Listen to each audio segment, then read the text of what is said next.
friends, how's it going? It's Ultimus.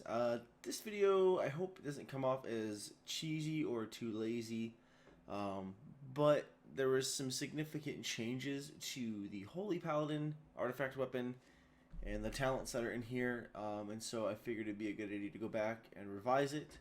I'm going to keep the old video up just for point of reference because some of them are still correct, but I'm just going to go through this one and hopefully just highlight some of the ones that have changed and share my thoughts on it.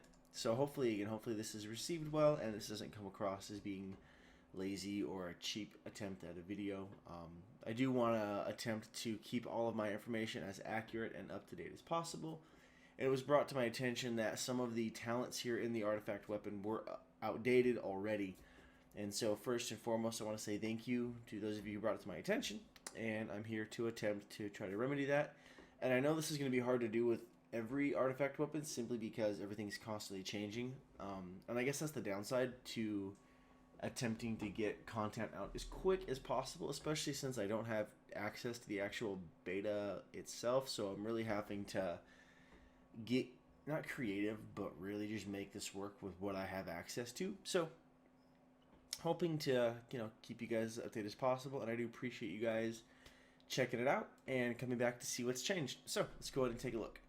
For starters, the equip effect has changed. No more pillar involved. It's simply when you cast Holy Light or Flash of Light, you have a chance to increase all damage and healing by 20% for 10 seconds and causing 15% of all damage and healing done within 10 seconds to be added to your next Holy Shock. So that's changed a little bit from the initial ray of light that would come down as a pillar, all that. So mechanically it's changed a little bit. Our first ability here stays pretty much the same. Shock treatment increases the critical strike and damage and healing of Holy Shock. It's pretty much the same. Blessing of the Silver Hand stays the same. Break of Dawn stays the same. What's changed here is focused healing, which reduces the cooldown of lay on hands by 20, 40, and 60 seconds, which is quite a significant cooldown reduction. We're looking over here at Deliver the Light, increases the healing and of Healing Light and Flash of Light by 10% when fully decked out. Vindicator is different, and the entire talent is different. It states when you activate Avenging Wrath, your critical strike or your critical damage and healing is increased by 10% for 10 seconds. So it just makes Avenging Wrath even stronger, which is never a bad thing. And then increases the healing of Light of Dawn by 3, 6, 10%. Boon of the Silver Hand stays the same. And then Templar of the Light, and this one changed a little bit. It is no longer a 1 second buff, but a 2 second buff to Aura Mastery now, which is kind of cool. So Aura Mastery is going to last 2 seconds longer, which is pretty spiffy. So that's a nice little buff there, up from what it was. Justice through Sacrifice stays the same. Share the Burden stays the same. And then Knight of the Silver Hand, this one is different as well, and this one's actually kind of cool as well, because I feel like this definitely complements that Holy Paladin playstyle they're going for, which is get up, get in the mix, stay close to your allies. You're not hiding back or trying to play the pillar game necessarily. Obviously, line of sighting is going to be a big factor still, but I feel like Holy Paladins are going to, of course, want to stay in the background less, as we've talked about before. But with this talent here, Knight of the Silver Hand, when Judgment strikes an enemy, your armor is increased by 5%, 10%, 15%.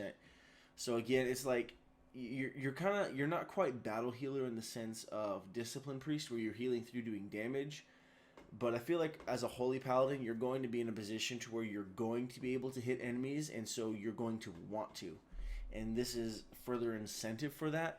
If you're going to get an armor increase anytime Judgment strikes, and it doesn't mention anything about a cooldown, so pretty much whenever Judgment's off cooldown, you're going to want to probably proc it and hit an enemy with it, that way you can get that armor buff.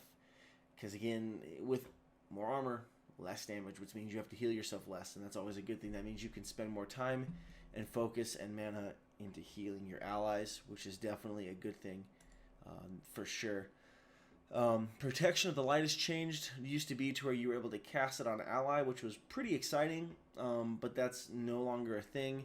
As of this build, Protection of the Light simply is going to increase the duration of Divine Protection by an additional 4 seconds. So it's still not a bad talent for sure, and it's definitely useful for yourself. But I feel like the idea of casting Divine Protection on an ally seemed like a lot of fun. However, I could definitely see how that would get a little overpowered.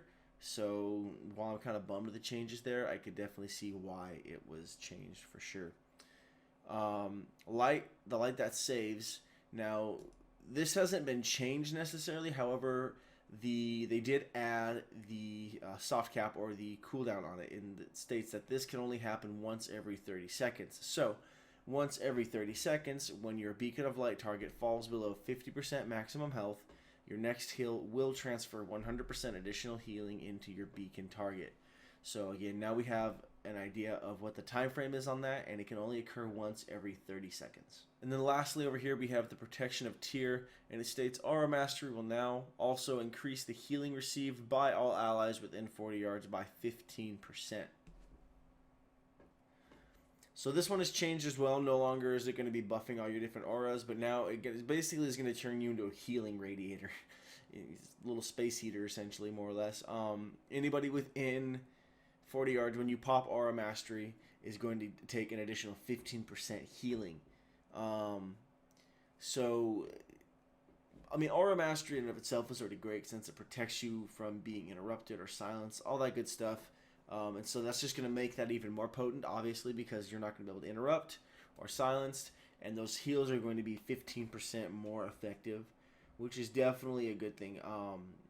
Possibly less need to pop Avenging Wrath unless you're in one of those oh crap situations where you kind of need everything. I mean, you try to play as a healer in a position where you don't have to pop everything at once to save the game, because that just makes it harder to recover next time the pressure gets heavy. So it's kind of cool to see a little bit more utility added here, at least for the time being, into Aura Mastery. It's already a great spell as it is, don't get me wrong, but it's kind of cool just to see a little bit more effectiveness going into it. Just, I don't know, just again, I always felt like the spell was good, but could have more to it. And so it's nice to see them toying around with that idea a little bit here, which is, again, pretty spiffy. So, just to recap on some of the changes we've mentioned, Equip Effect is changed, no longer relying on a pillar, but just straight buffs to your damage or healing. When you cast Holy Light or Flash of Light, there's a chance for healing and damage to be increased by 20%. And then all the healing, 50% of all damage and healing done within the next 10 seconds is going to be added to your next Holy Shock. So again, buffing that Holy Shock for reals. You have the change to Vindicator, Avenging Wrath. Your damage and healing is increased. The critical strike damage and healing is increased by 10% for 10 seconds. Change to Focused Healing reduces the cooldown of Lay on Hands by 60 seconds. Templar of the Light increases the duration of Aura Mastery by 2 seconds. The Protection of the Light, Divine Protection, lasts an additional 4 seconds. Knight of the Silver Hand, when Judgment strikes an enemy, your armor is increased by 15%. And the Protection of Tier, Aura Mastery now also increases the healing received by all allies within 40 yards by 15 seconds. So, those are some of the major changes to the Holy Paladin Artifact Tree. Sorry this video was a little longer than it probably should have been, but again, it felt worth it just to comment and talk about all the changes, since they are kind of a big deal, and this is pretty much what our entire gameplay is going to be focused around as each class. And so since the changes were pretty dramatic to the Holy Paladin one, I figured it would be worth it to refocus for a little bit and go over the changes. So again, thank you to those of you who brought it to my attention that there were some outdated talents in our previous video, and some of the things have been updated, so always kind of cool. Thank you for just sharing that, because that's the kind of stuff that I might not pick up on unless you guys give me your feedback, so cannot thank you enough. Thank you for those of you who watched this video, technically I suppose for the second time, much appreciated. As always, if you play a Holy Paladin, let me know what you think of the changes, what direction they're going. Definitely excited to see what you guys think. Some of the changes here don't make or break Holy Paladins for me. It doesn't make me want to play them any less. And some of the changes actually really kind of make me want to try them out even more. So overall, I'm still feeling pretty positive about Holy Paladins for right now. But as always, guys, thank you so much for watching. Don't forget to like, comment, and subscribe if you haven't done so already. Still shooting for 500 subs come summertime. So for those of you that have helped me push that goal, thank you so much. And if you would like to help me get there and you haven't already, all you got to do is hit subscribe. feel free to follow me on all the different social media platforms we got around the channel. You can find a link to the address to my Instagram up top, where I post just about every day, more personal stuff, less gaming, so follow at your own discretion. You can also follow our Facebook page that is designed specifically for this channel, where I post links to my daily videos every day, so you can just have quick access to those. You can also follow me on Twitter, where I just love to interact and goof around and have a good time. Again, it's all pretty much related to the channel, so follow away. But as always, guys, thanks for watching, and I'll catch you next time.